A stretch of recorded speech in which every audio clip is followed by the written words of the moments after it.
Magandang araw po sa inyong lahat, sa aking mga subscriber at sa aking mga viewers.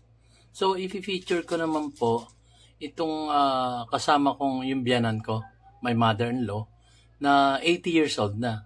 Pero, malakas pa rin. Malakas pa rin siya nakakalakad. Kasama ko po ito sa Boracay. So, pasyal-pasyal kami, punta kami sa grotto. May part 1 na ako doon sa grotto. Ang layo nilakad niya.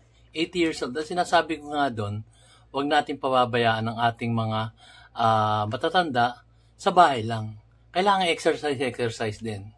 So, ang naisipan nga namin, isama siya sa Boracay para nang sa gayon, ma-exercise siya. Tsaka, hindi yung, ang makikita lang niya, pintuan ng kwarto, TV, cellphone, bintana.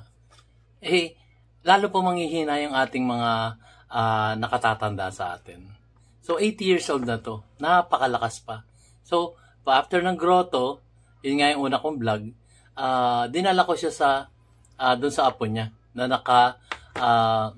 naka-check-in sa Henan Prime. Doon din sa Station 1 sa Boracay. Sa Station 1 kasi maganda yung ano niya yung beachfront niya. Compare mo sa, comparison lang to guys hindi naman komento lang to. Compare mo doon sa Station 2, at sa Station 3. Kasi dito sa Station 1, alam nyo naman, pagka maganda yung area, mahal. Mahal talaga ang mga hotels doon. Kagaya nga ng Prime. Henan Prime. So, doon na-check-in yung kanyang apo at pinasyalan namin. And after that, sumakay kami ng tricycle. Kasi, mahirap na. Medyo mahaba-haba na yung nilakad. Tapos, paglalakarin ko pa pabalik. So, ito tunghayan nyo guys, napakaganda po. Educational ng vlog na to. Dahil, imagine niyo an 80 years old lady, kaya pa niyang maglakad. Mas malakas pa nga sa akin. Imagine niyo ako napapagod, pero siya, tuloy pa rin ang lakad. So, yun nga, huwag niyo pababayaan, nasa loob lang ng bahay ang inyong nakatatanda. Pwedeng maglakad-lakad din sa labas, or kung may pera naman, travel lang. Ayun. Okay guys, ito, simulan na natin ang 80 years old lady na malakas pa rin. Ayan, si Ate Bonbon. Ay, ayan. The beauty of Boracay.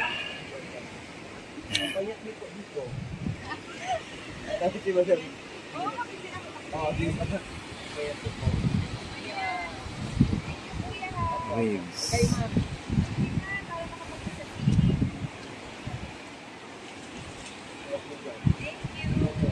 Yan, nanay. Babalik. Nay, madulas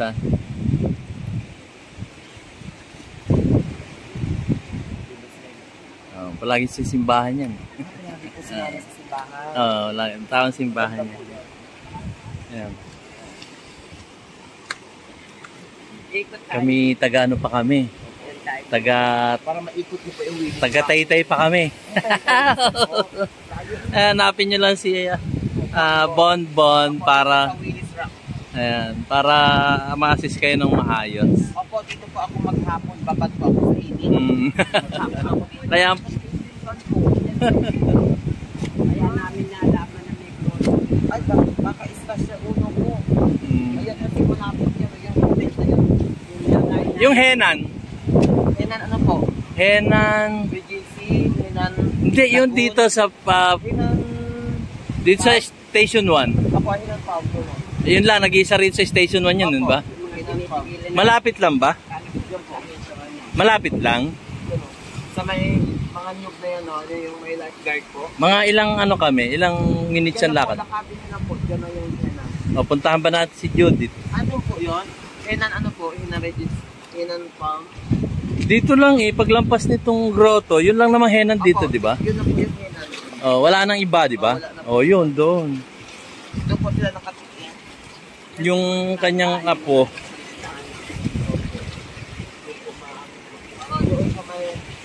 Lakarin na natin doon tayo.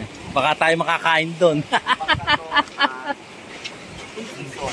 Bigyan mo nga ako number mo ha. Opo. Sige. Okay, miss call mo ako. Ay, i-off ko muna to. Teka, para madulas. Tuloy po tayo sa pagbablog dito sa Boracay. Ang daming nagaan. Ayan. Oh. At ang nanay Lucy tuloy pa rin sa paglalakad. She is 80 years old. Take note. Kaya niya yan. Ayan. Ayan, swimming. Ito sa waves. Ayan. Ayan, tinuturo ko yan.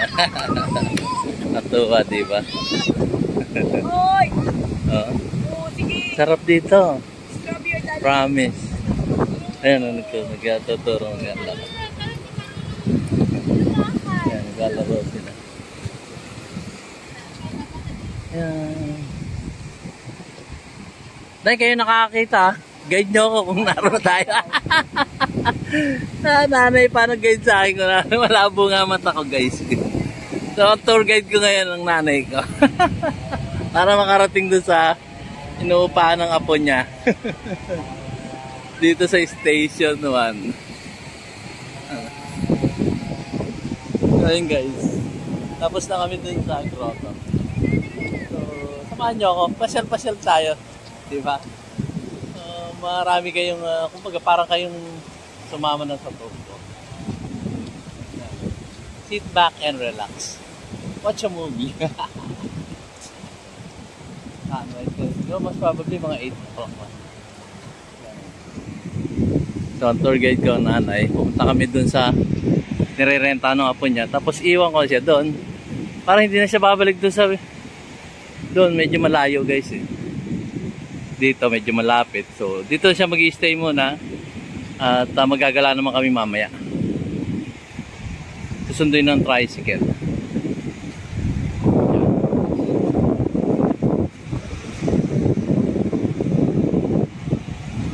Yan. Dito tayo sa Boracay. Pasyal-pasyal sa Boracay. Kasama nanay.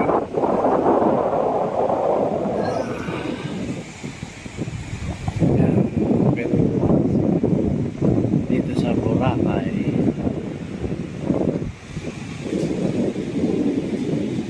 Oh, ganda talaga sa station.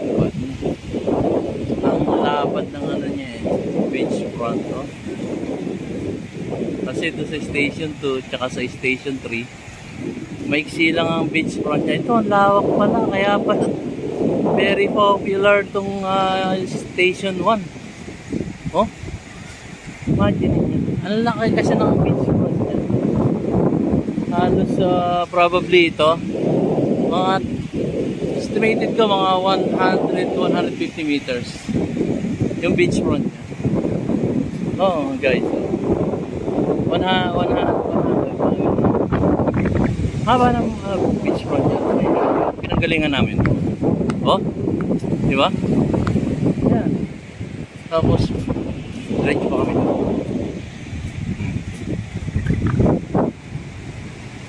Ang lakalawak pala ng beachfront, kaya pala sikat na sikat tong station 1.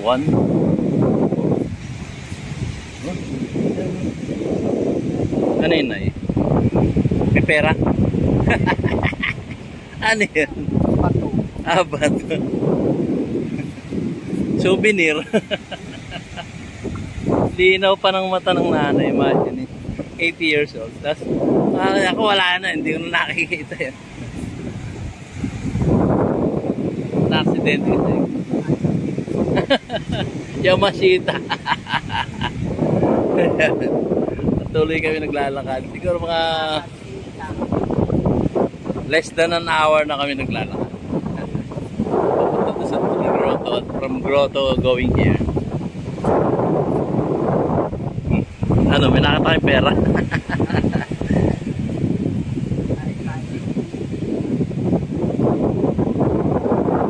So, meron.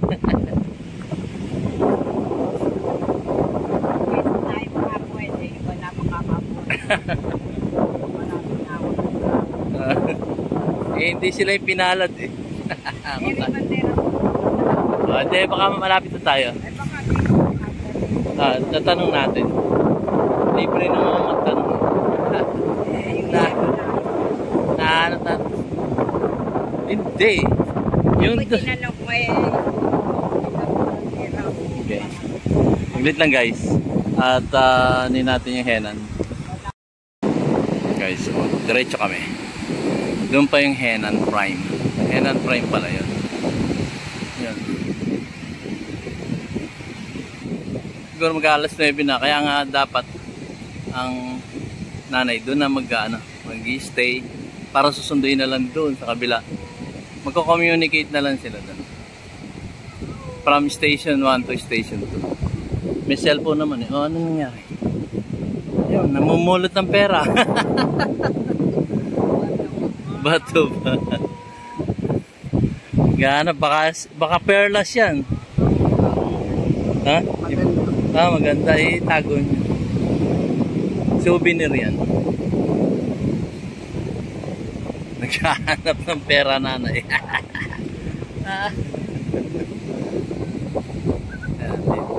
Dito lang yan sa Boracay.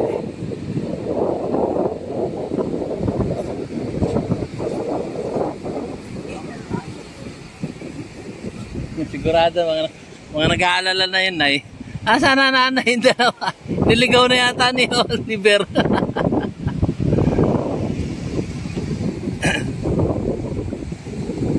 Magkano binigay niyo na eh?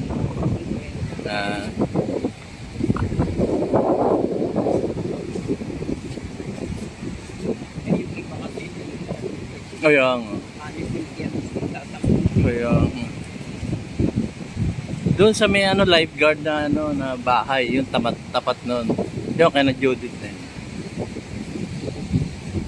Zero ba dito? Hindi, doon sa tapat. Yung sabi rin yun sabi nung kausap natin kaya nag-tour guide sa atin tsaka yung mga tao doon na tapat ng ano na ba to? Lifeguard na to? Ito na. Tanong mo doon sa nagwawag. Okay. Guys, tingin ko muna.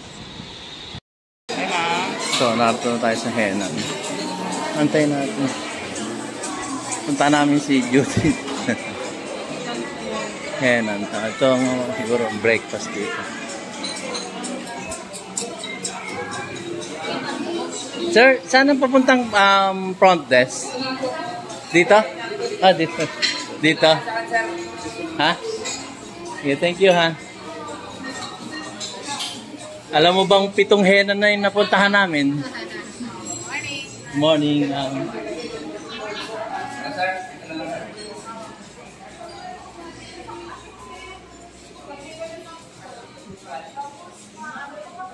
Yan, Henan. Okay guys, dito ko sa Henan Prime Beach Resort. So, dito yan sa Station 1. So, kasi nagkaiwalay kami ng ng accommodation. So dito sila. Galing kami sa grotto, di ba? As you can see, galing kami sa grotto doon sa kabila, tumawid pa kami dito. So dito yung Henan Prime. Nasa ground floor lang naman sila eh. Ayan, 4th floor pala to. Ayan. So magandang dito. Check-in dito. So, yun. Accessible siya sa mga tricycle. Ayan, mga service. Ayan. So, kung magbibit sila, dito rin sa Station 1, which is napuntahan natin kanina. At nakita nyo naman yung front ng beach na maganda. Ang laki ng beach front dito sa Station 1. So, yun nga, almost mga 100 meters yun. Kaya ang ganda pala. Kaya pala sikat na sikat yung Station 1. Kasi ang haba ng beachfront. White sand. Not like doon sa Station 2. Hindi ka naman sinisiraan, di ba? Mas mura kasi sa Station 2. So, ang beachfront nyo, ano lang, siguro mga 10 meters. Mga ganun, 20 meters. So, gano'n. Doon sa Station 2. Sa Station 3 naman, naroon yung mga mga nightlife, inuman, bar, gano'n. Mga entertainment. So, yun. Dito sa Station 1 naman, for wealthy people. Ayan, dito. Dito kami. Sa Henan Prime. So, ayan.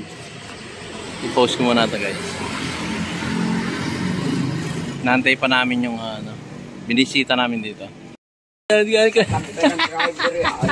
Ayoko. Tingin-tingin sa tayo ng row. Yung driver na sarap. Marami. Tapos nanay. Narto ako sa likod. Galing ko na Henan. Henan ba Hanan?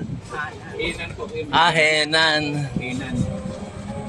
Kasi nanggaling na ako dyan sa Henan. Hindi ko. Pwede dyan ang visit. Bawal. Palagay ko dyan, puro mga artista nag-ano. Kasi yung pangalawang Henan. Ayan, narito na tao sa... Anong tawag dito, sir? Sorry po. Dito sa sakyan? E-trike. Ha? E-trike. E-trike. E-trike. E-trike. E-trike. Baka tayo lumampasan. Dito lang kami sa Boracay. Hindi, papasok pa tayo na bababa tayo dito. Ayaw pa yun. Alam mo tayo. Kung gano'ng kalayo yung lakad natin na, hindi ba gano'ng lakad? Kala ko pagka... Maliit lang sa Boracay, di ba? Wala pinag-ikot lang. Oo nga. Kala ko pagka smart try ka, sandali lang. Depende sa area po yun. Oo. Saan? Saglit lang po yun, kung malapit. Kung malayo, di matagado. Kasi kami naglakad lang na papunta riyan. Sir, kung pupunta ng Bulabog, magkano ano dito per day sa trike, e-trike? Ay, ano yun po yun, sir? Ay, land tour po yun sa inyo? Land tour? Land tour. Opo. Magkano land tour per day? Yung namin, sir, is 3 hours, 500 per hour. Day 1, 5 with 3 hours. Yes, sir. Tapos na lumagpas po, Okay. hindi po kasi sa area pag nagustuhan nyo, pero waiting lang kami dyan sa inyo. Oo. Yun, guys, narinig nyo. Baka gusto nyo, sir, land tour. 500 per hours. Kasi merong nag-ano sa amin eh. Narin na kasamahan namin. Oo. Saan po? Diyan sa pupunta namin. Ilan ba kayo? At marami kami. Marami kami. Ay, Mga anak ko. dalawang e-trike, tatlo rin eh. Dalawang tatlo. Ay, capacity na lang naman ito po. 7, 8. 8 capacity nito? 7. 7. Hindi po kung maliit-liit, pwede 8. Oo. Ay, kung mga malalaki, mga ano na. 7 lang talaga, 3 lang to, di ba? 6, 7. Tapos ang katabi mo dyan, dalawa ba? O ano lang? Bawal na. Bawal. Nakatabi dyan sa driver. Bawal na. Ayan. Dito kami. Overload. Nasa e-trike kami. Galing kami ng grotto. Siyempre, lakad-lakad pa papunta sa Henan Prime. Buti yun. Dalawang e-trike. Ay, din sa Layo pa na nilakad namin. Layo. Nagulat kayo bigla. Paikot-ikot tayo. Ground kami pinuntahan. maganda sa Tumuras, land tour. At least, nakarating kami. Yan. Dito. Mayroon tamang sa ano po, Niwid. Anong street na to, sir? Anong street tong binabaybay natin? Walang po ano to, main road. Main road. Dito lang ang main road. Main road po ito. Wala nang ibang main road. Dire-diretso lang to. Wala. Mayroon doon sa ano, sa backdoor. Dito po. Iba-iba lang po. Pero ito ang main road. Main road. Baka tayo lumampas sa... Arte mo natatandaan mo ating... Ano ba pangalan? Sa anong resorts ka mo, sir? Ano kami sa may TAS? Tans pala. Tans guest house. Gano'n. Pero ang pinunta ko kasi unang Sa ano ng... unang Henan. Tapos lumampas pa ako ng konti. Pero papasok kayo yon. Papasok kami sa beachfront kami. Dito kami. Pero pagdating doon sa pangalawang henan, lampas na ako, naglakad pa ako pabalik. Asalea. Dito tayo pasok Asalea. So in between lang yun ng ano ng henan na una at henan na pangalawa. Gitna lang yun. Kasi kung sa pangalawa, maglalakad kami pabalik. Pag naman din sa unang henan, malamang lalakad kami pa forward. So gitna lang nung siya dalawang yun. Tanda ko naman yung ano, yung loob ng papasukan. Pero yung papasukan dito, hindi ko sa opisado. Ayan guys. Naghanap kami ng ano namin kasi babalik kami sa babalik kami sa transient namin or hotel town. Ayan. In between mo na lang kami dun sa unang henan tsaka pangalawa. Lawak pala ng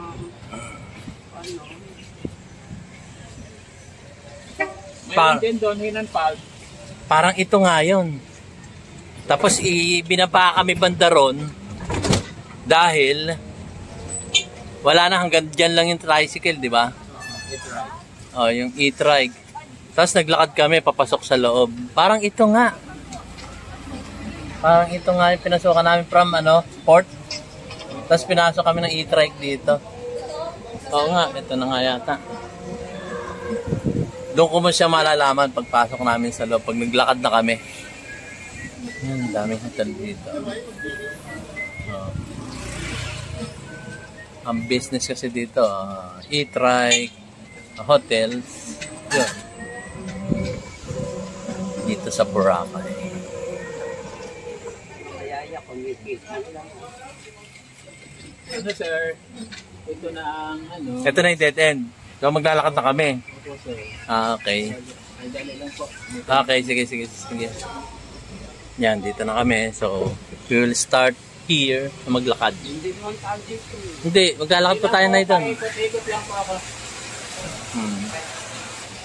So, doon. Bababa na tayo, guys. Yan. Dito lang sir. Ayan. Henan din to? Opo. Okay. Baba na kami. Maglalakad na kami. Baba mo na kami. End this vlog. So yun guys, nagulat ako. Tricycle lang kami from Henan dun sa Prime hanggang dito sa Station 2. Henan din dito. 150 ang tricycle. Nagulat lang ako. Pang mayaman talaga ang Boracay. So, kung kayo ay nagbabudget, huwag kayo sasakay ng e-trike. At disco. Grabe. Hindi naman gasolina yung gamit nila eh. Komento ko lang to, sariling kong komento to. Hindi sila gumagamit ng gasolina pero napakamahal ng pamasahe. Ito yung sarili kong komento to. Nagulat ako, 150 binayaran namin.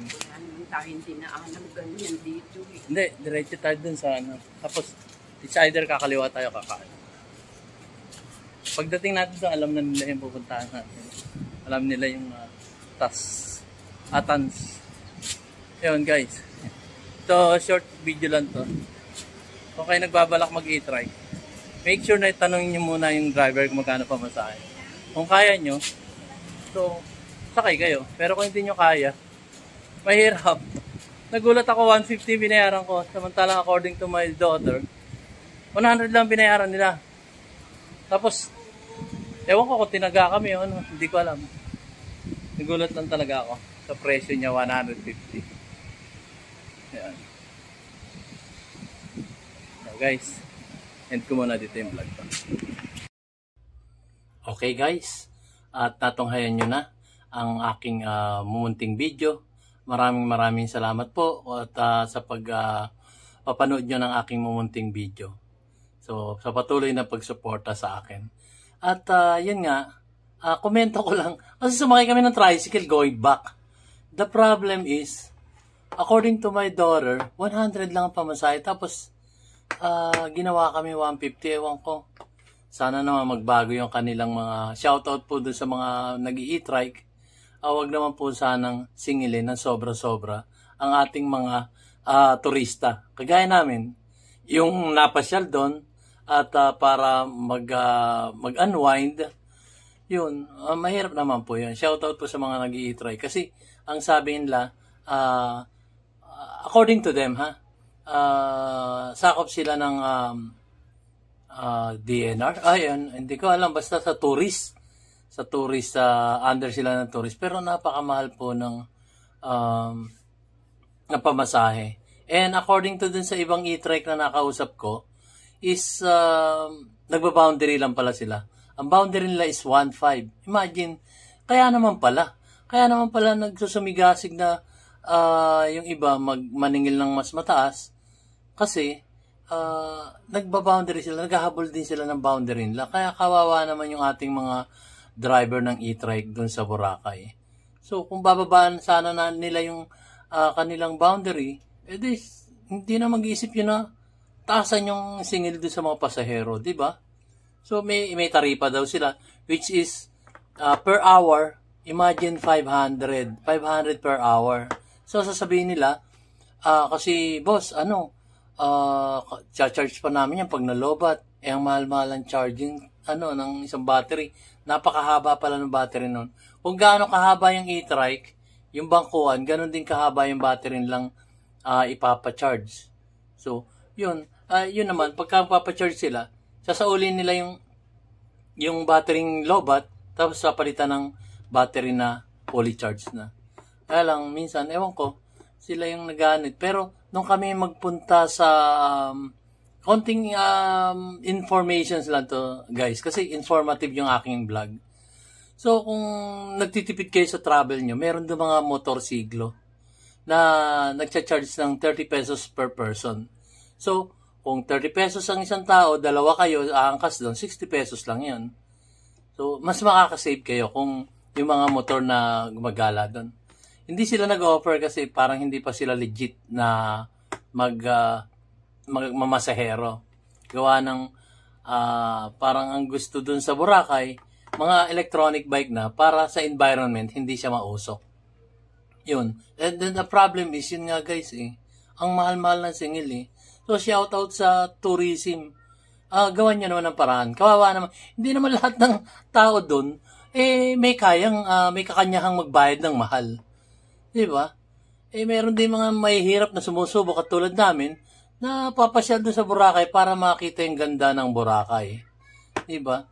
So, one tip lang yun. Tip yung isang yun, yung motorsiklo, kung nagtitipid kayo sa tricycle, sa e-trike, electronic trike, pwede kayong magmotorsiklo. Kung dalawa lang naman kayo, papayag naman yun. 30 pesos lang yun per head. Kasi yung 115 binayaran namin from Henan Prime going to Station 2, 150, ang lapit-lapit. Hindi ko naman kasi alam na malapit lang yun. Pwede naman lakarin. Gaya na nilakad namin from Station 2 hanggang sa Grotto. Malapit lang yun, guys. So, ewan ko kasi siyempre, Boracay, medyo famous. Tapos, famous nga, ang problema, yung expenses. Sana naman tourism, gawan nyo naman ng paraan yun. Shoutout po sa tourism.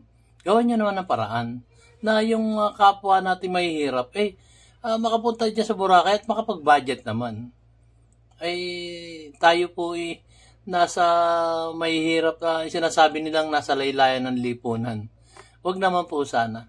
At kahit na mayaman, ganun din. Hindi man lang iniinda yung gastos, pero ang hirap guys. Ang hirap din nung ganun. Sabihin, DIY kay KB, informative. Di, wag ka na pumunta ron. Hindi po yung sinasabi ko. Ang sa akin lang po, maging fair naman para sa mayaman at mga mahihirap. Na parehas lang. Babaan nila. Wag naman yung, hindi naman tayo, kung ba mayaman tayo, gagastos tayo ng ganon. Iparehas po natin. Mamarehas tayo, Department of Tourism. Kasi mahirap yun. Mahirap yung ganon. Nag-i-invite tayo ng mga ating mga taga-ibang bayan, taga-ibang bansa. Tapos ganon ang dadatnan nila. Ang komento, napakapangit. Diba? So, tapos, ang isang tip ko pa, like for example, pumunta kami ng dito sa isang beach. Nakalimutan ko yung pangalan guys, sorry ha. Pero ibablog ko yung susunod. ang pamasahe sa e-trike is 300. 300 per spot. So ako, nagpunta ako ng dun sa beach ngayon. Susunod ko na yun, guys. At ang bayad namin sa e-trike, 300 per spot. So, dalawa yung pinuntahan namin spot. 600 yun. Tapos, nung matapos namin yung dalawang spot, yung bayad akong 600 per spot, di ba? So, nagtipid din ako. So, pumatak din siya ng 500 per hour. Yung masaklap dun, guys. Nalugi pa ako ng 100 kasi hindi naman kami nabot ng 1 oras dun sa pag-travel namin. So, that's a big mistake for me. And then, I found out, guys, nung pauwi na kami, meron pala dong na e-jeep na tinatawag, yung electronic, parang maliit siyang jeepney, pero electronic din siya. Hindi siya di gasolina. So, di battery din yung gamit. And, guys, to know this, 30 pesos lang ang bayad. From there, napakalayo nun. From there, going to station 2, 30 pesos lang each person. Kung malapit lang yung pupuntahan nyo, nasa 15 pesos lang. So, na-discover ko yun, guys. Meron pala dun na jeep. Style jeep siya. Parang cab na malaki. Hindi naman siya e-trike na pangwaluhan. Siya parang mga 14, 18 persons ang malululan niya dun sa kanyang sasakyan. Electronic din. Tawag ko sa niya, electronic chip Imagine niyo 30 pesos. 30 pesos lang each person. Pag malapit, 10 to 15 pesos ang pamasahe pag malapit. So, na-discover ko yun. So, i-discover nyo rin, guys. Dumadaan siya sa main road. Aantayin nyo lang yun. Tapos, paparahin nyo. Iikot siya from there do sa main road. Pupunta siya sa port. Pagdating sa port, babalik siya. Ikot-ikot lang siya. Marami sila. So, kung nagbabudget kayo, guys, yun na ang sakyan nyo. Huwag na kayong umarkila. Hindi naman sa kung may pera naman kayo, umarkila kayo. 500 pesos per hour ang land travel. Kung nagtitipid naman kayo, kagaya namin, mahirap lang naman. Baga, nagbabudget din kami. I think, kahit mayaman kayo, mahirap kayo, pare-pares tayo nagbabudget. Kasi may mga sarili-sarili tayong gastos So, yun. Ang tip ko sa inyo, meron doon na umiikot sa main road, tapos babalik siya sa taas, doon nga, sa Bulabog Beach. Dadaan niya Bulabog Beach, tapos isang sikat na beach pa doon sa malayo. Iba-vlog ko yun sa inyo. Nakalimutan ko lang, medyo may mental block na si DIY KKB Informative. Pasensya na po. So, yun. Isang tip ko sa inyo, meron doon umiikot na marami yun. 30 pesos lang per head. At hindi nyo na kailangan pang magrenta ng napakamahal na 500 per hour na land tour. So, mag-ano na lang kayo, ganun-ganun. Kaya lang, siyempre, sa land tour na 500 per hour, aantay na kayo noon. Not like nung sasakay kayo, mag-aantay talaga kayo ng mga kasabay niya. Diba? Hindi naman siya pinupuno Mag-aantay talaga kayo mga kasabay. At yung driver magdidesisyon kung lalakad na siya. Kagaya nung nangyari sa amin, dadalawa lang kami, lumakad na agad. Kasi nagdadampot na siya, sasakay, bababa, sasakay, ganon. Yun yung sinasabi ko sa inyo, pwede nyo sakyan, na siya naman hindi matagal na antayin dun sa main road. Kung kayo nasa station 1, 2, 3, abang lang kayo dun sa main road. Maraming dumadaan, guys. So, kung nagtitipid kayo, yun ang tip ko sa inyo. Kung hindi naman kayo nagtitipid, yun nga, yung e-trike na 500 per hour na land tour. So, yun lang, guys. At binalag ko lang yung aking mother-in-law na kasama ko na napakalakas pa rin. Napakalakas pa talaga. Kaya, ang huling kong babanggitin, huwag po nating pahintulutan dyan lang kayo sa kwarto. Nay, tay, dyan lang kayo, huwag na kayong magkikilos dyan, baka kayo mapagod. Hindi po, that's a big no. X po sa akin yun. Kasi exercise talaga ang best way para lumakas ang ating mga nakakatanda sa atin. So, yun lang po, guys. So, kung nagustuhan nyo po ang aking mumunting video at very informative naman, kindly consider it like, subscribe, and hit that notification bell para updated kayo sa mga susunod ko mga videos. Marami pa po akong videos na i-upload, guys. Hindi ko lang siya na i-upload nung nasa Boracay ako. Pero na i-upload ko na yung parasailing ko, yung aking scuba diving, at marami pa. Kaya antabay kayo guys, marami pa akong i-upload na very informative para sa ating lahat. So, just to give you a heads up, ang aking pong YouTube channel na DIY KKB ay wala na pong pa-arte-arte. Wala na akong music, wala na ako nung iba na kagaya ng yung mga ganon. Wala na po akong ganon, guys. So, what you see is what you get. Actual footages po yung aking isinashare sa inyo dito sa aking YouTube channel, DIY KKB Informative. So, yun lang guys. So, maraming salamat po ulit sa aking mga subscriber na patuloy na nanonood ng aking YouTube channel at aking mga viewers. Yun nga po, subscribe na kayo guys para mapalago natin ang ating YouTube channel.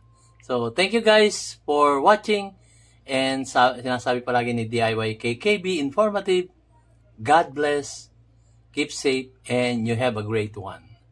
Thank you. See you on my next vlog guys.